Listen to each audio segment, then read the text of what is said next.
போல நிறைய விமர்சனங்கள் இருந்தாலும் எல்லாத்தையும் தாண்டி வந்து மக்கள் வந்து விஜய் அவர்களுக்கு ஓட்டு போட்டுருக்காங்க. அதுக்கு 2 காரணம்.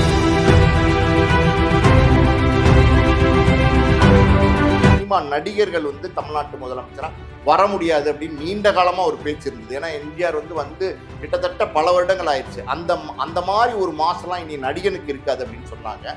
ஆனா அதை எல்லாத்தையுமே உடைச்சு தகர்த்தெறிஞ்சிட்டு விஜய் அவர்கள் வந்து முதலமைச்சரா வந்துட்டாரு.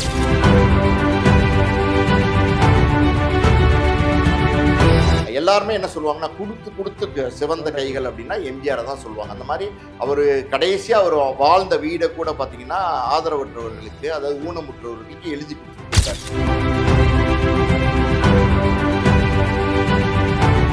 பிரபல நடிகர்கள் பல பேர் இருக்காங்க. ஆனா யாருமே இந்த மாதிரி ஒரு சேவையை வந்து செய்யல. சூர்யா செஞ்சுட்டு இருக்காரு. அப்படின்னும் போது சூர்யா எதையும் எதிர்பார்த்து செய்யலைங்கிறது தான் நமக்கு நல்லா தெளிவா தெரியுது.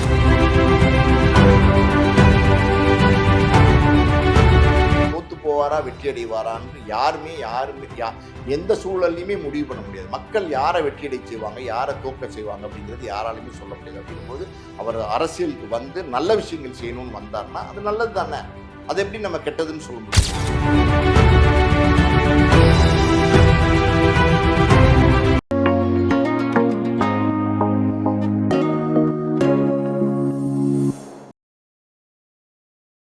ஜெம் சினிமாஸ் நேயர்களுக்கு வணக்கம். நான் விஜய் அபிஷேக். நம்ம யார் கூட இருக்கோம்னு பார்த்தீங்க அப்படின்னா ஆஸ்கார் மூவிஸ் தயாரிப்பாளர் பாலாஜி பிரபு சார் கூட இருக்கோம். சார் வணக்கம். வணக்கம்.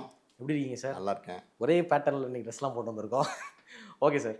அதாவது 2026 எலெக்ஷனுக்கு அப்புறம் வந்து எல்லாருக்குமே ஒரு ஆசை. அதாவது தமிழ் சினிமாவில் வந்து ஒரு ஆக்டரோட பரிணாம வளர்ச்சி அப்படின்னு எடுத்துக்கிட்டோம் அப்படின்னா நெக்ஸ்ட் வந்து தமிழ் சினிமா டாப்புக்கு போயிட்டாங்கன்னா அரசியலுக்கு தான் போகிறாங்க. அதே மாதிரி தான் தளபதி விஜய் அவர்கள் வந்து இப்போ முதலமைச்சர் விஜயா மாறி இருக்காரு அப்படின்னா இந்த விஷயம் தான். இப்போ அதுக்கு அடுத்தது விஜய்க்கு அடுத்து நிறைய ஆக்டர்ஸ் வந்து இப்போது சினிமா விட்டுட்டு அரசியலுக்குள்ளே வரதுக்கு ரெடியாகவே இருக்காங்களாமே, அப்படியா சார்? அப்படியெல்லாம் சொல்ல முடியாது. ஆனால் வந்து பார்த்திங்கன்னா விஜய் அவர்கள் வந்து அரசியலில் வந்து இவ்வளோ பெரிய வெற்றி அடைஞ்சிருக்கிறார் இல்லையா. அதாவது இன்றைக்கி வந்து பார்த்திங்கன்னா கட்சி ஆரம்பித்த 2 வருஷத்தில் முதலமைச்சராகவே ஆகிட்டார். அப்படின்னும்போது அது மிகப்பெரிய சாதனை தான். யாருமே எதிர்பார்க்கல.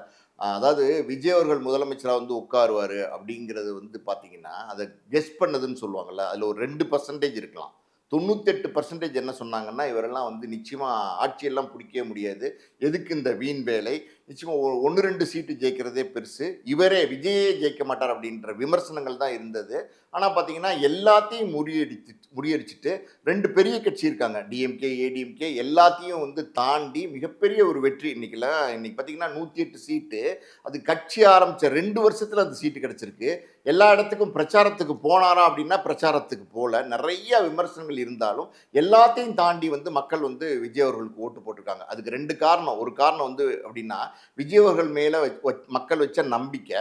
இன்னொரு பக்கம் பார்த்தீங்கன்னா மற்ற கட்சிகள் மேலே மக்களுக்கு இருந்த அதிருப்தி. அதுதான் வந்து காரணம் இந்த வெற்றிக்கு. ஸோ இந்த வெற்றி இப்போ சாத்தியமானதுக்கப்புறம் பார்த்தீங்கன்னா நிறைய பேர் சினிமாவில் இருக்கிற பிரபலங்கள் எல்லாருமே அரசியலுக்கு வரணும்னு நினைக்க ஆரம்பிச்சிட்டாங்க. அரசியலை நோக்கி வர ஆரம்பிச்சிட்டாங்க. எல்லாருமே பார்த்தீங்கன்னா சின்ன சின்ன சமூக சேவைகள்லாம் செய்கிறாங்க. தனுஷ் வந்து பார்த்தீங்கன்னா ஸ்கூல் பசங்களுக்கு பேக் கொடுக்குறாரு, சிவகார்த்திகேயன் சில உதவிகள் செய்கிறாரு. இப்படி வந்து நிறைய பேர், லாரன்ஸ் எல்லாம் பார்த்தீங்கன்னா சமீபத்தில் வந்து அரசியலுக்கு வரதா ஒரு அறிவிப்பு கொடுத்தாரு. வரலாமா வேணாமான்னு மக்கள்கிட்ட கேட்குறேன்னு சொன்னார். வால் போஸ்ட் அடித்து ஓட்டினார். அதாவது லாரன்ஸ் அண்ணா நீங்கள் கண்டிப்பாக அரசியலுக்கு வரணும் அப்படின்னு வால் போஸ்ட் அடித்து சென்னை மட்டும் இல்லை தமிழ்நாடு ஃபுல்லாக வால் போஸ்ட் ஓட்டினார். அதாவது அரசியலுக்கு வரணும்னா தாராளமாக வரலாம், யார் வேணால் வரலாம். நடிகர்கள் வந்து பார்த்திங்கன்னா சினிமா கலைஞர்கள், அவங்களும் பார்த்திங்கன்னா இந்த நாட்டினுடைய பிரஜை. அப்படி இருக்கும்போது யார் வேணாலும் அரசியலுக்கு வரலாம், யார் வேணாலும் எலெக்ஷனில் போட்டிடலாம், யார் வேணாலும் வெற்றிடலாம். மக்கள் சேவை செய்கிற விஷயம் தான், நல்ல விஷயம் தான். அப்படின்போது லாரன்ஸ் எல்லாம் பார்த்தீங்கன்னா சுய விளம்பரம் தேட ஆரம்பிச்சிட்டார். இந்த மாதிரி வந்து பார்த்தீங்கன்னா யார் வந்து லாரன்ஸ் வந்து போஸ்ட் அடித்து ஓட்டுவா? நான் வந்து ரொம்ப வெளிப்படையாகவே கேட்குறேன், தமிழ்நாட்டு மக்கள் வந்து வேறு வேலை வெட்டி இல்லாமல் லாரன்ஸ்க்கு வந்து போஸ்ட் அடித்து ஓட்டுறாங்களா?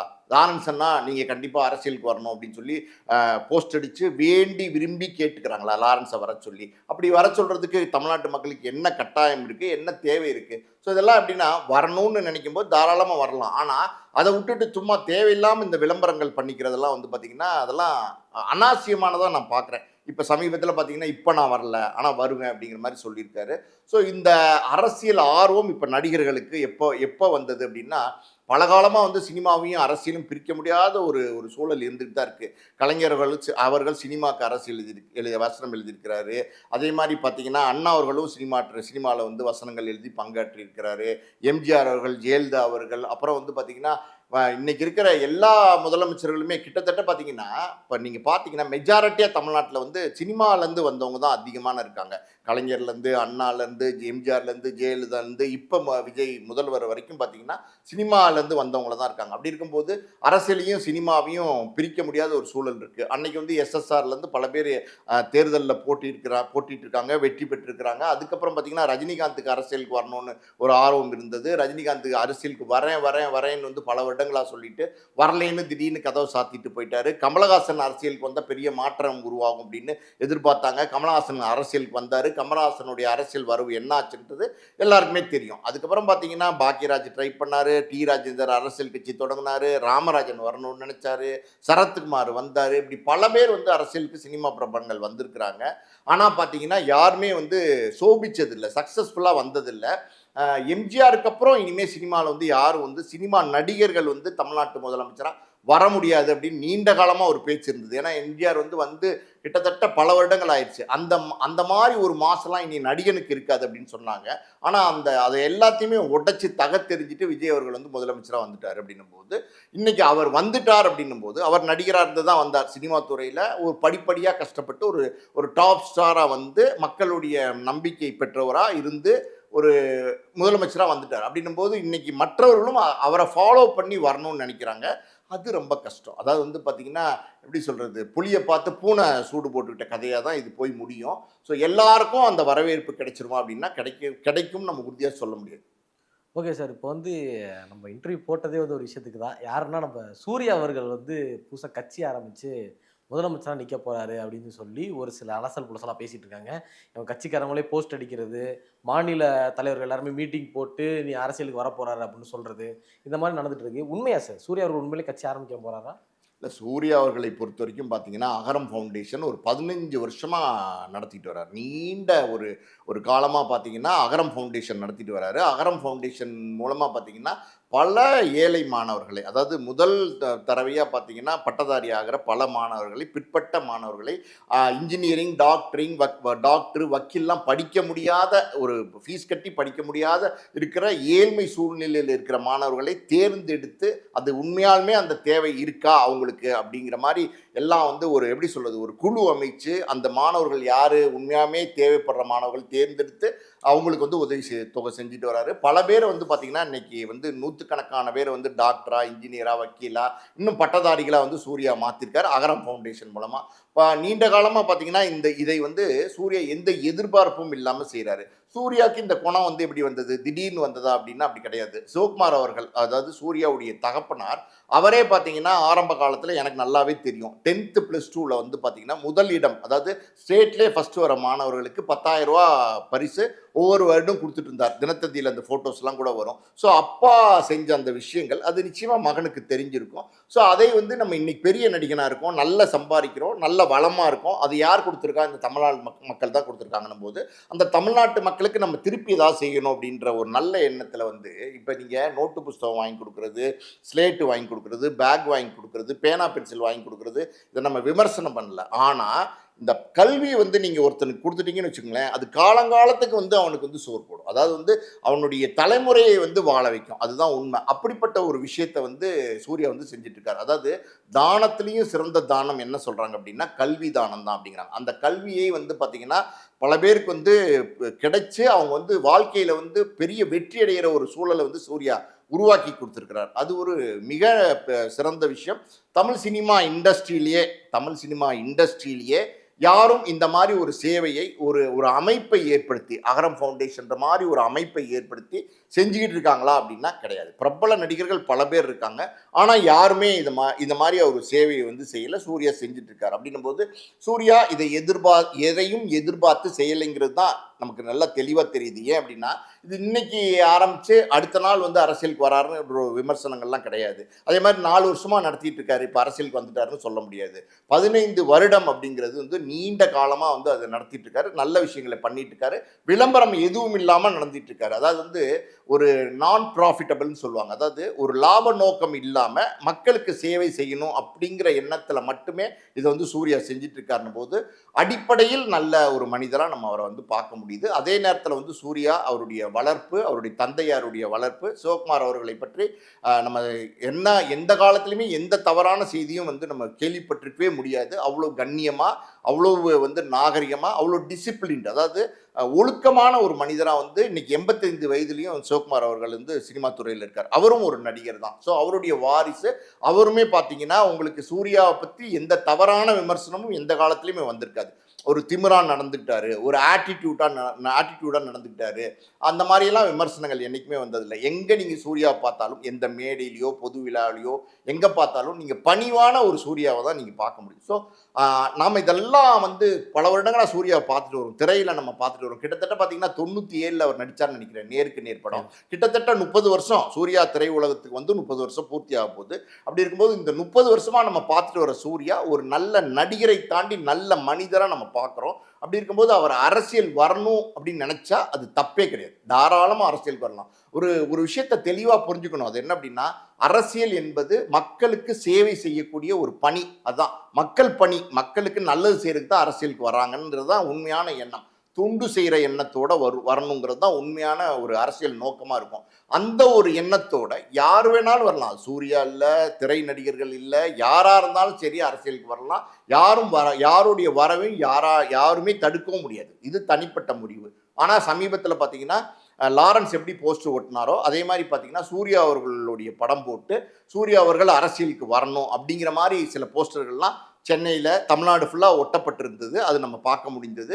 இன்னொரு பக்கம் பார்த்தீங்கன்னா சூர்யாவுடைய அகில இந்திய நட்பணி மன்றம், ரசிகர் மன்றம் கிடையாது, நட்பணி மன்றம், அங்கே வந்து ஒரு மீட்டிங் மாதிரி நடந்திருக்கு. அங்கே ஒருத்தர், அதாவது அங்கே அந்த நட்பணி மன்றத்தில் முக்கியமான ஒரு உறுப்பினர் வந்து காலம் முடிவு செய்து விட்டது, சூர்யா வந்து பார்த்தீங்கன்னா அரசியலுக்கு வரதை இனி யாராலையும் தடுக்க முடியாது அப்படிங்கிற மாதிரி பேசியிருக்கார். ஸோ இதெல்லாம் எப்படின்னா சமீபத்தில் பேசினதுனால, ஒரு 2 வாரத்துக்கு முன்னாடியோ 1 வாரத்துக்கு முன்னாடி பேசியிருக்கார். அது சமீபத்தில் பேசினதுனால சூர்யாவுக்கும் அரசியல் ஆசை இருக்கா, சூர்யா அரசியலுக்கு வராரா அப்படிங்கிற மாதிரியான கேள்விகள் வந்து இன்னைக்கு வந்து எழ ஆரம்பிச்சிருக்கு. ஸோ நாம கேள்விப்பட்ட விஷயம் என்ன அப்படின்னா, அப்படி அந்த அந்த எப்படி சொல்றது, நற்பணி மன்றத்தில் இருக்கிற அந்த உறுப்பினர் பேசினதுனால அவரை வந்து சூர்யா வந்து கூப்பிட்டு கண்டிச்சிருக்காரு. அதாவது வந்து எப்படி இப்படி பேச போச்சு அப்படிங்கிற மாதிரி கண்டிச்சிருக்காருன்னு சொல்றாங்க.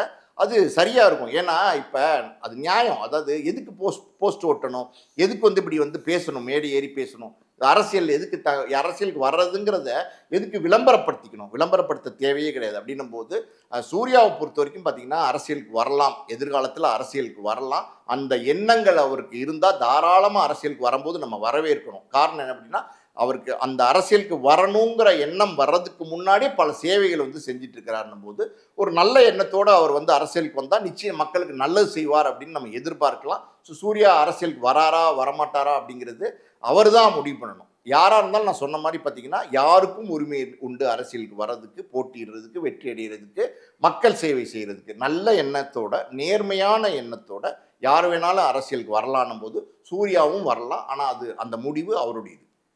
Okay sir. இப்போ வந்து இப்போ விஜய் அவர்கள் வந்து கட்சி ஆரம்பிச்சு 2 வருஷத்துலேயே ஆட்சியை பிடிச்சார். அந்த மாதிரி சூர்யா அவர்கள் வந்தார் அப்படின்னா அவருக்கு ஓட்டு வங்கி விழுகும்னு நினைக்கிறீங்க? ஓட்டு பர்சன்டேஜ் சூர்யா அவர்களுக்கு நிச்சயமா வந்து பார்த்தீங்கன்னா, விஜய் அவர்கள் வந்து அரசியலுக்கு வந்திருக்கிறது வந்து பர்ட்டிகுலராக நம்ம பேசணும். அது என்ன அப்படின்னா, அவர் வந்து ஒரு தைரியமான ஒரு முடிவு எடுத்தார். எம்ஜிஆருக்கு அந்த அந்த அந்த அந்த கிரேஸ் இருந்துச்சு. எம்ஜிஆர் அரசியலுக்கு வந்தப்போ பார்த்தீங்கன்னா மிகப்பெரிய ஒரு வரவேற்பு இருந்தது.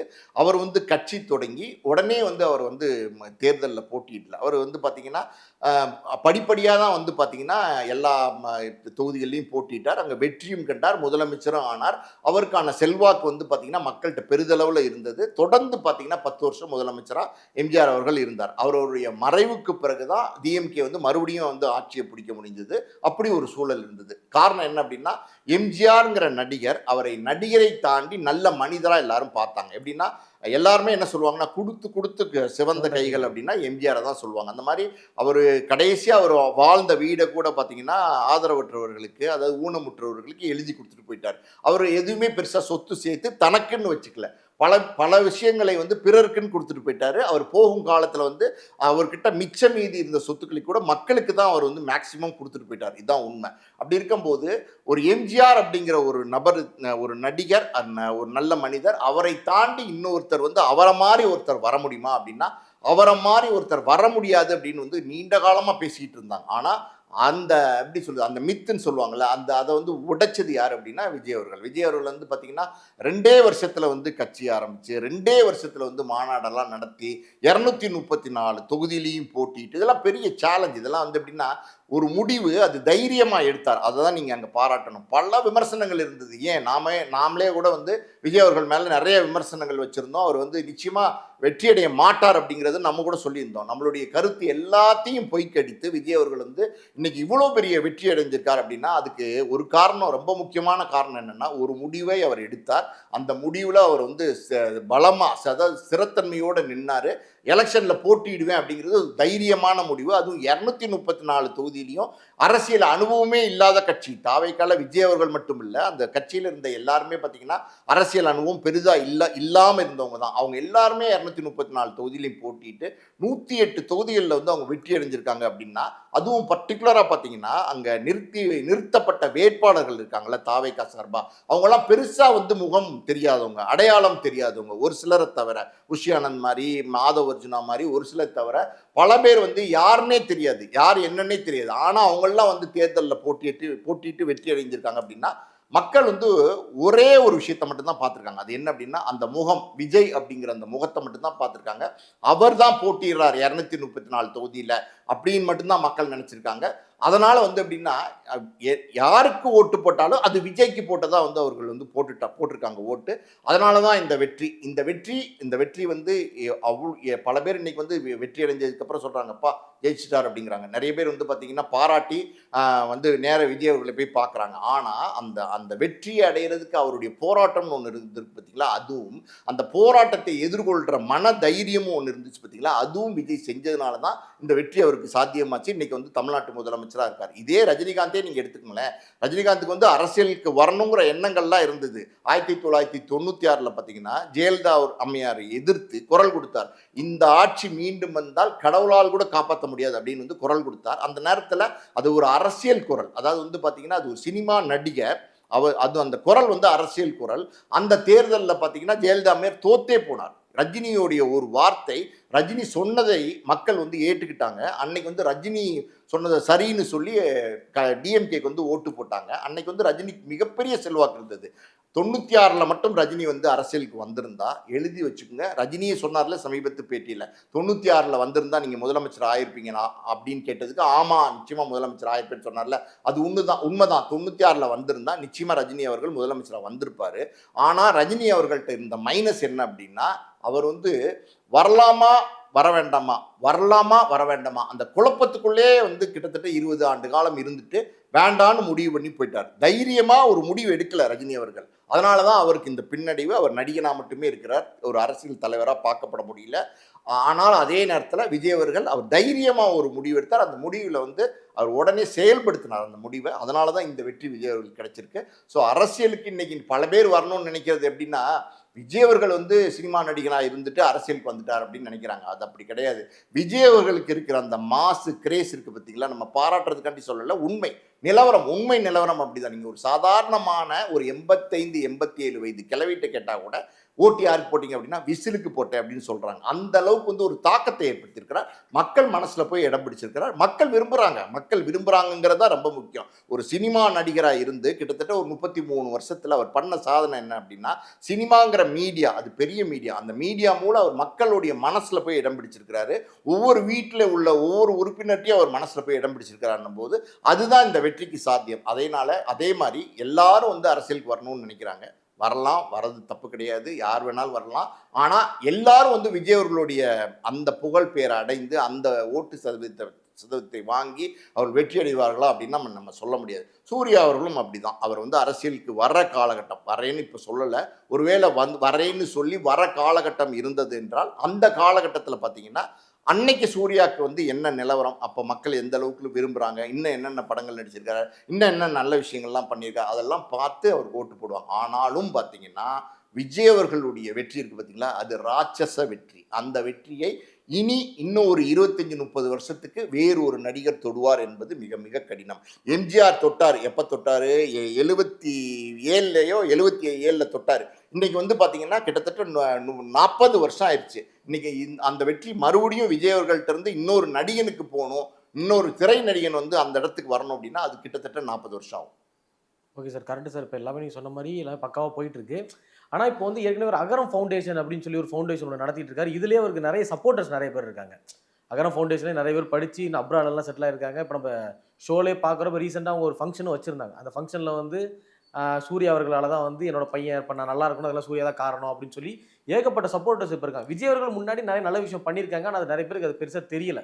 ஆனா சூர்யா அவர்கள் பண்றது எல்லாருமே பக்காவா தெரியுது அப்படின்னு இருக்கிறப்போ, அவரோட இவருக்கு செல்வாக்கு அதிகமா தானே சார் இருக்கும்? அப்படிலாம் சொல்லவே முடியாது. அதாவது வந்து பார்த்தீங்கன்னா, சூர்யா அவர்களுக்கும், விஜய் அவர்களுக்கும் ஒரே வயது தான் கிட்டத்தட்ட. 2 பேரும் பார்த்தீங்கன்னா, லயோலா காலேஜில படிச்சவங்க தான். 2 பேரும் நண்பர்கள் தான். விஜய் அவர்கள் சில வருடங்களுக்கு முன்னாடியே அறிமுகமாயிட்டாரு. சூர்யா அவர்கள் வந்து நேருக்கு நேர் படத்தில அறிமுகமானாரு. அந்த படத்தில விஜயும் இன்னொரு கதாநாயகனா ஆமா. நடிச்சிருந்தாரு. ஸோ இதெல்லாம் வந்து இயல்பா நடந்த விஷயங்கள்.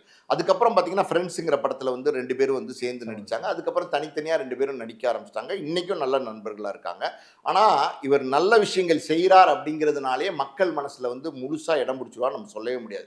மக்களுக்கு யாரை பிடிக்கும், யார பிடிக்கிறதுக்கு என்ன காரணம்? இவரை ஏன் பிடிச்சிருக்கு அப்படிங்கிறதுக்கு காரணம் யாராலயும் சொல்ல முடியாது. நீங்க வந்து இப்படி நீங்க நீங்க கணக்கிட்டு பார்த்தீங்கன்னா, எனக்கு தெரிஞ்சத சொல்றேன். எம்ஜிஆர், சிவாஜி அந்த காலகட்டத்தில பார்த்தீங்கன்னா, முத்துராமன், ஜெய்சங்கர், சிவகுமார் பல பேர் இருந்தாங்க. ஆனா, அந்த எம்ஜிஆர் அவர்கள் மேல மக்கள் வச்சிருந்த அந்த அன்பு இருக்கு பார்த்தீங்களா, அது வேற எந்த நடிகர்களுக்கும் கிடைக்கல. சிவாஜி அவர்களே பார்த்தீங்கன்னா, எம்ஜிஆருடைய மறைவுக்கு பிறகு எம்ஜிஆருடைய துணைவியார் ஜானகி அம்மையாரோட கூட்டணி வச்சு தேர்தல்ல நின்னாரு. ஆனா, அவரே வந்து தோத்து போனார். அதுதான் வந்து கள நிலவரம் அதுதான். அப்படின்னும்போது, ரஜினி, கமல் அப்படின்னும்போது, இன்னைக்கும் பாருங்களேன், ரஜினி, கமல் அப்படின்னா, கமலும் அதே ஈக்குவலான நடிகர் தான். கமல் வந்து நல்ல சிறந்த நடிகர் தான்.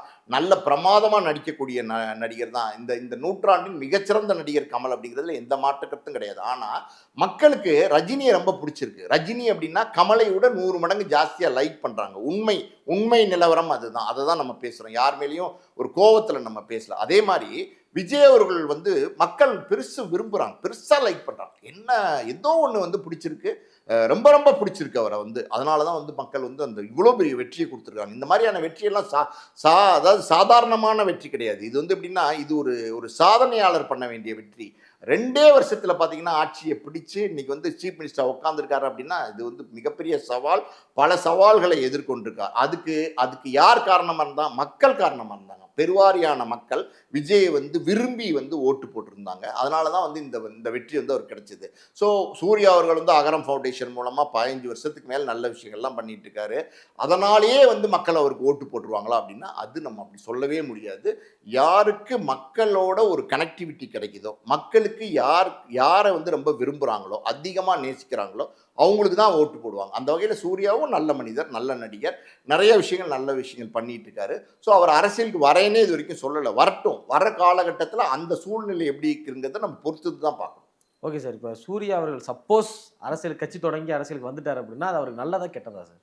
இதெல்லாம் நம்ம சொல்ல முடியாது தம்பி. நல்லதா கெட்டதான்னு நம்ம என்ன சொல்ல முடியும்? அரசியலுக்கு வந்து தோற்று போன நடிகர்கள் பல பேர் இருக்காங்க. நான் சொன்ன மாரி பார்த்தீங்கன்னா, கமலஹாசன்லேருந்து, ராமராஜன்லேருந்து, பாக்யராஜ்லேருந்து, டி ராஜேந்திரலேருந்து, சரத்குமார்லேருந்து பல பேர் வந்து தோற்று போன நடிகர்கள் இருக்காங்க.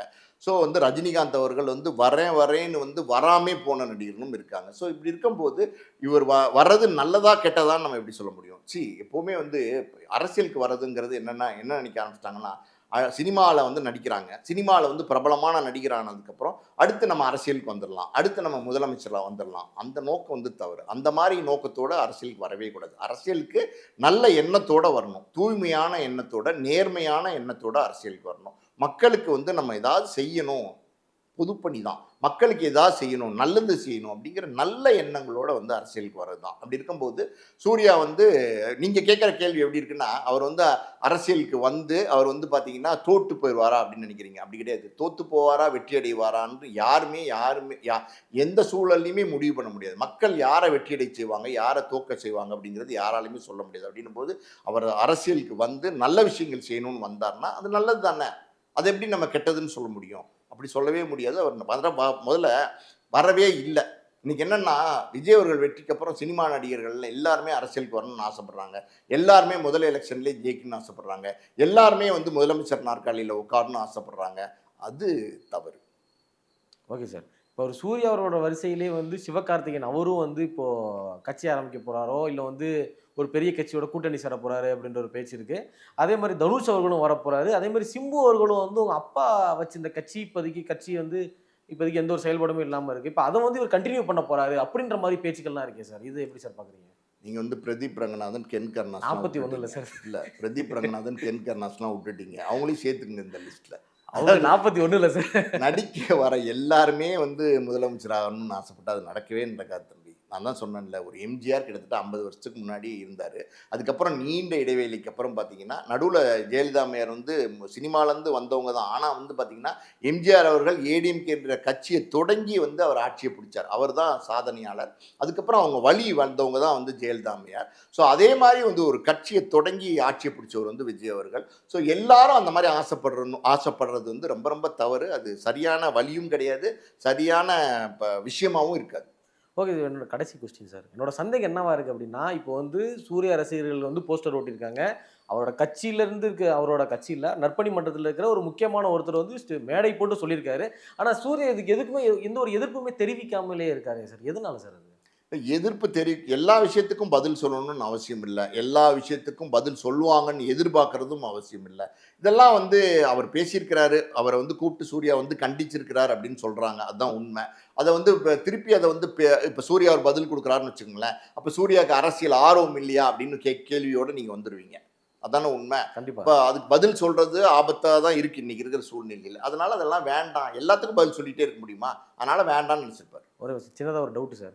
அந்த கருப்பு படம் வந்து எல்லாருமே பார்த்தோம். ரொம்ப சூப்பர் ஹிட்டான ஒரு படம். ஆனா அந்த படத்துக்கும் கிளைமாக்ஸுக்கும் சம்மந்தமே இல்லாத மாரி ஒரு கிளைமாக்ஸ் ஒண்ணு இருந்துச்சு. அதாவது ஒரு சட்டசபையில வந்து உட்கார்ந்து பேசுற மாரி. இப்ப எல்லாரும் என்ன சொல்றாங்க அப்டின்னா, இந்த இப்படி அதில உடைப்பார்ல சார். அந்த நெட்டி உடைப்பாரு. இது 3 இது 1 அதாவது 2031 2031ல நான் வந்து வரேன். சட்டசபையில வந்து ஒரு கட்சியால வந்து எதிர்த்து சூர்யா பேசுற மாரி இருக்கு. அந்த கட்சியாளர் அவர்கள் வந்து விஜய் தான். விஜய் எதிர்த்து சூர்யா வந்து வரப்போறாரு. அப்படி இப்படின்னு சொல்லி அரசல் புசலா பேசிட்டு இருக்காங்க. இது எப்படி சார்? நீங்க சொன்ன மாரி பார்த்தீங்கன்னா, அந்த கருப்பு படத்துக்கும், அந்த சட்டசபை அந்த கிளைமாக்ஸ்க்கும் சம்மந்தம் இல்லைங்கிறது உண்மதான். அத நான் ஏத்துக்கிறேன். ஆனா வந்து பார்த்தீங்கன்னா, இது இப்படியா? இப்படி இப்படி என்னமோ பண்ணாரு, இப்படியா? என்னமோ எனக்கு இப்படி வரல. இப்படியோ என்னமோ பண்ணாருன்னு சொன்னீங்கல்ல. அத எல்லாமே வந்து இப்ப டீகோட் பண்ண ஆரம்பிச்சாங்க. இப்படி பண்ணாரு, அதனால வந்து 31ல வராரு, 29ல கட்சி ஆரம்பிக்க போறாரு. அது இதுன்னு பல செய்திகளை வந்து மக்கள் வந்து டீகோட் பண்ணி பேச ஆரம்பிக்கிறாங்க. அதெல்லாம் வந்து சரியான செய்திகளா இருக்காது. அதான் வந்து நான் தான் மறுபடியும் சொல்றேன்ல, யார் வேணாலும் அரசியலுக்கு வரலாம். வரணுங்கிற நல்ல எண்ணங்கள் இருந்து, மக்களுக்கு நல்லது செய்யணுங்கிற எண்ணங்கள் இருந்தா யார் வேணா வரலான்னும் போது, சூர்யாவும் வரலாம். சூர்யா ஏன் வரக்கூடாது? ஸோ அதெல்லாம் வந்து இன்னைக்கு வந்து 31ல தானே வரப்போறாரு. இன்னைக்கு ம். வந்து இன்னும் 5 வருஷம் இருக்குல்ல. காத்திருந்து நம்ம அதுக்கு பதில் சொல்வோம். Okay sir. மறுபடியும் நான் கேட்ட கேள்வியில சூப்பரா பதில் சொன்னீங்க சார். அவர் கட்சி ஆரம்பிக்கிறாரா? இல்லையா? அப்படின்றத நம்ம பொறுத்திருந்து பார்ப்போம் சார். ஆரம்பிச்சுட்டாங்களா நேரா உங்கள்ட்ட தான் வருவேன். சார் ஆரம்பிச்சுட்டாங்க சார் அப்படின்னு. மறுபடியும் சந்திப்போம் சார். நன்றி சார். நன்றி.